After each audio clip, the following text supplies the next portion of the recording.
The Odyssey of Odysseus is a human journey. Odysseus kills people in Troy for 10 years. Killing people in Troy, plundering their property. At the age of 40, he repents. I can't go home with 100 wives. So I had to be clean for another 10 years. He gets on his ship and leaves Troy. The wind blew him away. To the Turkish-Greek border, to the present-day town of Didi Agas, and Ismaros plunders. He takes 7 talents of gold, 12 jugs of wine, and 6 of his 600 men are killed in this looting, and he takes his 500 and 404 men in 12 ships, and they set sail. A tsunami, an earthquake, waves. The ship is almost sinking. It's no longer day or night. Before they know it, their ship is sailing into the Mediterranean. Their first port of call, dear friends, is the coast of Libya, and there, people are eating lotus flowers. Now let me tell you the subconscious of this far. The Sea of Marmara was the womb. The Dardanelles was the cervix. When a baby is born from the mother's womb, it has to cut the cord. Subconsciously, the cord, dear friends, the Arda River and the Evros River, Arda and Meris merge and flow into the sea at the grandfather tree. Here we are. Odysseus plundering at Ismaros and cut the baby's cord there. 12. To buy jugs of wine, to be equipped to go on the 12 journeys of Sumrid and Khan.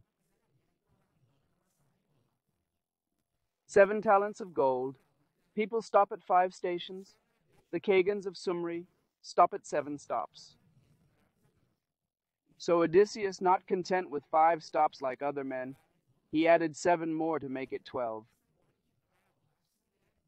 He is given 7 talents of gold. That's enough strength and power for him to reach the 7 valleys of the Sumerian Khan. And the gold and wine. Wine is the motivation for reaching the 12 valleys from Zumridan to Kagan. Gold is the 7 golden valleys of the 12th valley, dear friends. So looting in Ismaros to get rid of the baby's cord, to cut the baby's cord, and a baby, after the cord is cut, that baby's placenta is also discarded. The placenta of the baby on the island of Lesbos.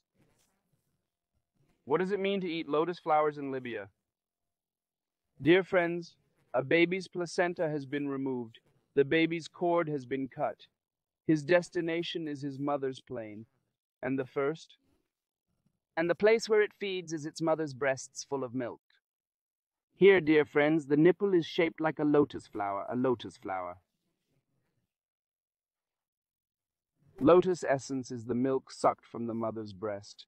Odysseus takes his lotus-eating men by force. On the ship,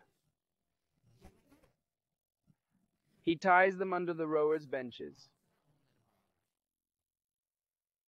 Tying the baby to the cradle is the same as Odysseus tying his own sailors under the benches on the ship. Is the same value, dear friends. He is 3 years old and no longer a baby. Now the boy goes to the harbor of Aulos. He goes to the island of the Cyclopses, and then the island of the Leostrogons, the coccyx of a man's tailbone.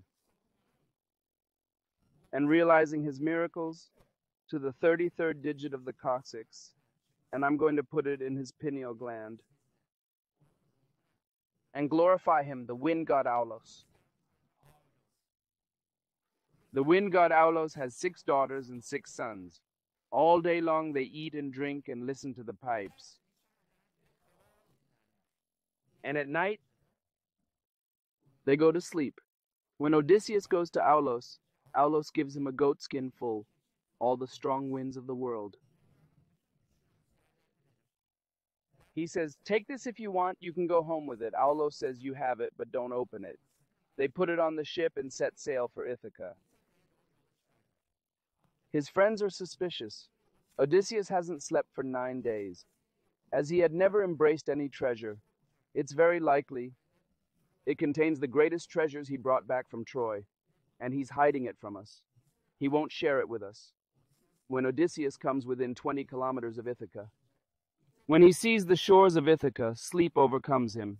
Immediately his friends rush in and take that jumpsuit. They open it.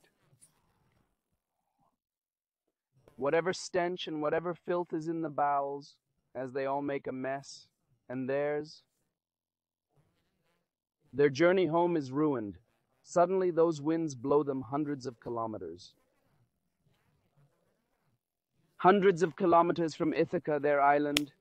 Now they must travel for 10 years before they see home again.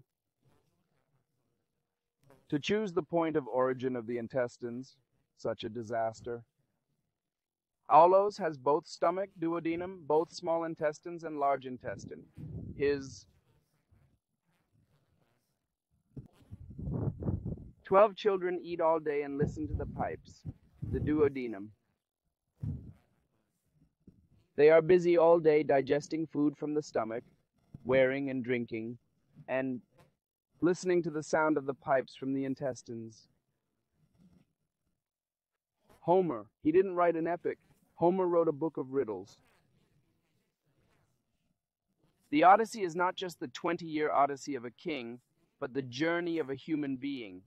And it's also a 12-0-line, a book of riddles, and a meditation of 12 zero verses. Odysseus goes to the land of the Lystrigons. Odysseus's men take their Matera with them. On the island, as they were filling up with water, they see the daughter of the king of Laestragon. They want to have intercourse with her. And then the king of Lystragon sees this, and he wreaks havoc on Odysseus's men. Odysseus's men. They have 12 ships, 11 ships, 11 ships sink, 11 ships kill people. That's the end, dear friends.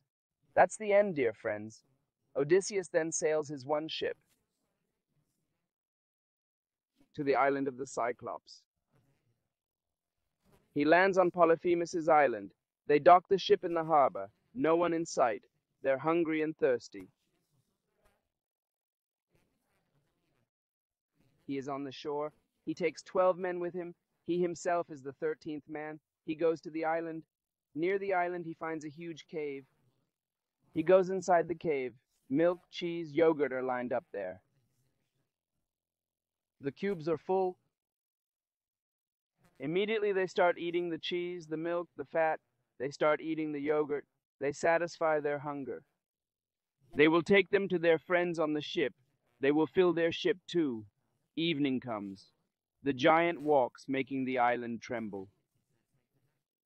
The 12 men and Odysseus hide aside, but Polyphemus comes in with a torch and lights the stove. He sees Odysseus and his 12 men, 13 in total, hiding. He says, "Who are you?"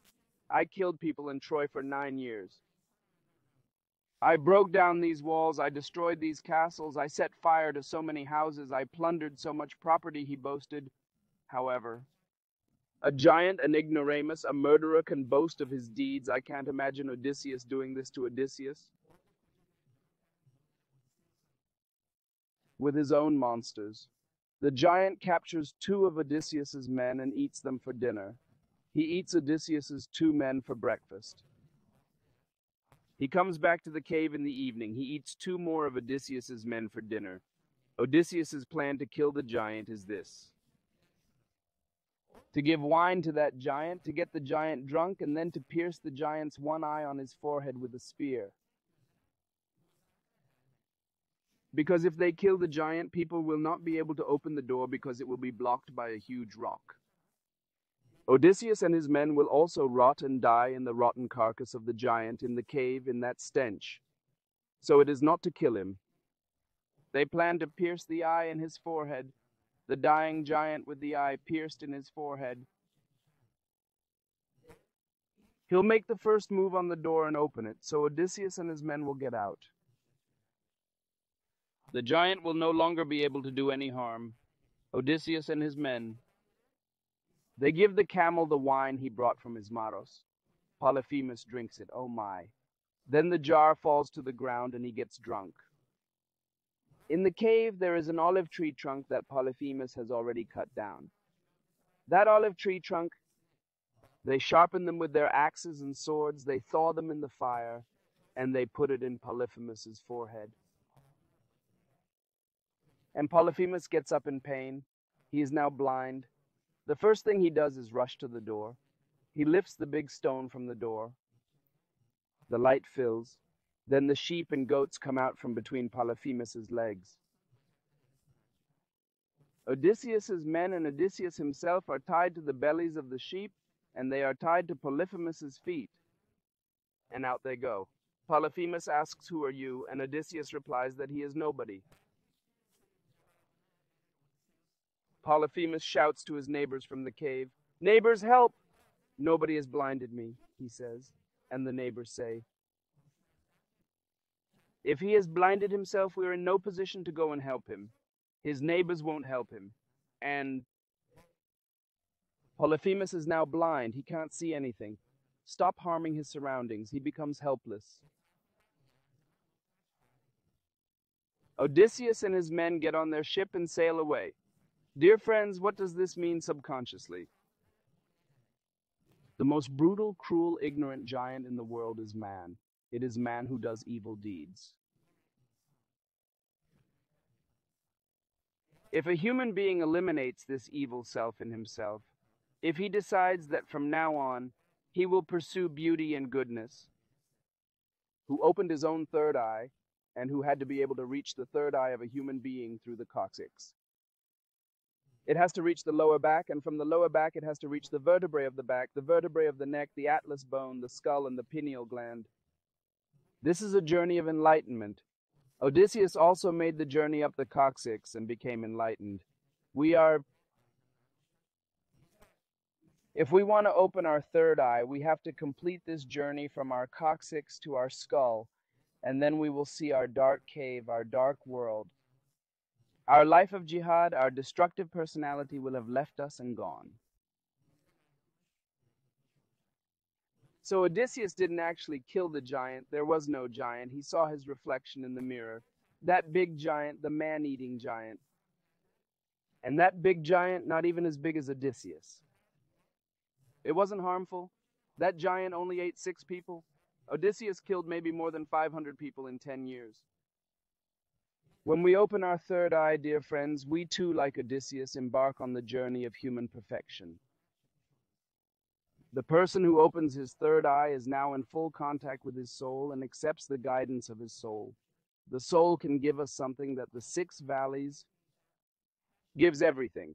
He gives all knowledge that is beyond the reach of your tongue, nose, ear, eye, and intellect. You, tongue, nose, ear, eye, and intellect are the 6 valleys.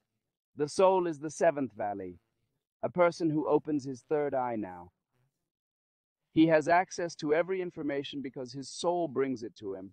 All the codes in the coccyx, all the genetic codes, if it completes its expansion, goes up with its light, reaches the pineal gland, the human reaches the guidance of his soul.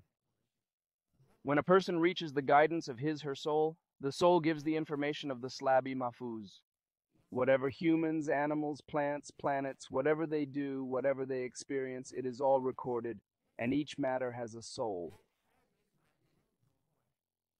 Odysseus first learns this after opening his third eye. The name of the stop where he learns this is Circe Island.